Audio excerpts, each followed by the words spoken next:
Assamese blogger পিকে YouTube চেনেলৰ নতুন এটা ভিডিঅ'লৈ তোমালোক সকলোকে স্বাগতম জনাইছোঁ। এতিয়া তোমালোকে যিসকলে কপি ৰিচেকিং কৰিম বুলি ভাবিছা তেনেহ'লে তোমালোকৰ বাবে ভাল খবৰ আছে।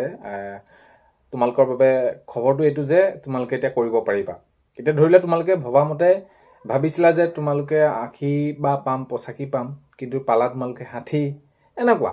তো যিটো ভাবিছিলা তোমালোকে সেইটো নাপালা। তো এতিয়া তোমালোকে তাৰ ক্ষেত্ৰত এতিয়া ৰিচেকিং কৰিব পাৰিবা। আৰু এতিয়া ৰিচেকিং কৰিবলৈ হ'লে তোমালোকে কি কৰিব লাগিব, কেনেকুৱা হ'ব, এই সকলোখিনি আজিৰ ভিডিঅ'ৰ জৰিয়তে জনাবলৈ গৈ আছোঁ। এতিয়া তোমালোকৰ লাভ হ'ব কি যদি ৰিচেকিং কৰা, তেনেহ'লে তোমালোকৰ লাভ হ'ব কি, এই সকলোখিনি বিষয় শেষলৈকে চোৱা। ভিডিঅ'টো বহুত বেছি দীঘলীয়া নহয় আৰু শেষলৈকে চাই তোমালোকৰ মন্তব্য কমেণ্টৰ জৰিয়তে জনাবা। এইখিনিতে সদায় ভিডিঅ'বিলাকত কোৱাৰ দৰে চেনেলটোলৈ যিসকল তোমালোক নতুনকৈ আহিছা ছাবস্ক্ৰাইব কৰাৰ লগতে কাষত থকা বেল আইকনটো প্ৰেছ কৰি অল কৰি থবা, যাতে নতুন এটা ভিডিঅ' দিয়াৰ লগে লগে আগতীয়াকৈ চাবলৈ পোৱা।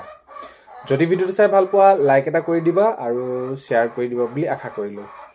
এতিয়া যিসকলৰ ভালদৰে পাছ কৰিলা তোমালোকে শুভেচ্ছা থাকিল, যাতে তোমালোকে শিক্ষা দিশত আৰু উজ্জ্বল ভৱিষ্যত তোমালোকৰ কামনা হওক, সেইটোৱে কামনা কৰিছোঁ। যিটো দিশত তোমালোকে আগবাঢ়ি যাম বুলি ভাবিছা, যেনেকুৱা ক্ষেত্ৰতে নহওক, সেইখিনি তোমালোকে যিটো বিষয়তে নহওক ভাল হওক, সেইটোৱে। আৰু এই ৰিচেকিঙৰ খবৰখিনি কোৱাৰ আগতে যিসকলৰ এতিয়া বেয়া হ'ল, যিসকলৰ পৰীক্ষা তেওঁলোকে বিফল হ'ল, আৰু এইখিনিতে কম, মই আগৰ ভিডিঅ'বিলাকতো কৈছোঁ, কেতিয়াও তোমালোকে হাৰ নামানিবা। কাৰণ কেলৈ জীৱনৰ এইটো শেষ পৰীক্ষা নহয়, এয়া মাত্ৰ আৰম্ভণিহে। এইখিনিতে কিবা এটা কাৰণত তোমালোকৰ হয়তো অধ্যয়ন কৰোঁতে অলপমান খেলি মেলি হ'ল, আৰু সেই হেতুকে তোমালোকে ভবা মতে নম্বৰ নাপালা, বেয়া হ'ল। আৰু সেইখিনিক লৈ বহুত বেছি চিন্তা কৰাৰ প্ৰয়োজন নাই, সময় আছে এতিয়াও, আৰম্ভণি হৈছেহে জীৱনটো, ভালকৈ পঢ়া। আৰু এই ক্ষেত্ৰত অভিভাৱকসকলেও কিছু কথা তেওঁলোকে কোৱাটো উচিত। আৰু এই যে প্ৰেছাৰ দি থকা, তই কিয় পাছ নকৰিলি, পাছ কৰিব লাগিব, এইখিনি কেতিয়াও নক'ব তেওঁলোকক। বাৰু যি কি নহওক, শুভেচ্ছা থাকিল, আগন্তুক সময়ত ভালকৈ সেইখিনি পঢ়িবা। এতিয়া কপি ৰিচিঙৰ ক্ষেত্ৰত মই কৈছোঁ কি, তোমালোকে ভাবিছিলা যে মই এইবাৰ 70% অৰ্থাৎ 80% হওক বা 70% নম্বৰ পাই পাছ কৰিম বুলি ভাবি আছা, তোমালোকে পালা 60হে, এনেকুৱা। তেতিয়া কি কৰিব পাৰিবা, তোমালোকে নিৰ্দিষ্ট যিটো ছাবজেক্টত, ধৰি লোৱা তোমালোকে ইংৰাজীতে ভাবিছিলা অলপ বেছি পাম বুলি, ভবাতকৈ কম পালা, তেতিয়া তোমালোকে সেইটো ছাবজেক্টত তোমালোকে অনলাইন কৰিব লাগিব আবেদন। কেনেদৰে সেইখিনি অফিচিয়েলি নটিচখন আহিছে, তোমালোকে কৰিব পাৰিবা। ASSEC.assam.gov.in তোমালোকে সেই সকলোখিনি কৰিব পাৰিবা কপি ৰিচেকিং। আৰু ছাবজেক্ট, এটা নিৰ্দিষ্ট ছাবজেক্টত যিটো ছাবজেক্ট তোমালোকে তাৰ সেইখিনি কৰিব লাগিব। আৰু ৰোল নম্বৰ, তোমালোকে ৰেজিষ্ট্ৰেশ্যন নম্বৰ, সেইখিনি ফিল কৰিব লাগিব, অনলাইন পে'মেণ্ট হ'ব।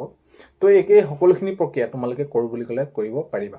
এতিয়া তোমালোকৰ সেইটো লাভ হ'ব কি, এইটো কৰাৰ লগে লগে এতিয়া এনেকুৱা ধৰণৰ হয়, কিছুমান বহি থকা এনেকুৱাও হৈ যায়, কিছুমান ধৰি লোৱা তোমালোকৰ কোনোবা এটা নাম্বাৰত হয়তো কুৱেশ্যনত দিবলৈ থাকিও যাব পাৰে ৰিচেকিং কৰিলে। তো তোমালোকে কাৰণ কেলৈ ঘৰত আহি পিনি সেইখিনি অধ্যয়ন কৰি পিনি চাইছা যে তোমালোকে পাব লাগিছিলে কিমানটো, পালা কিমানটো।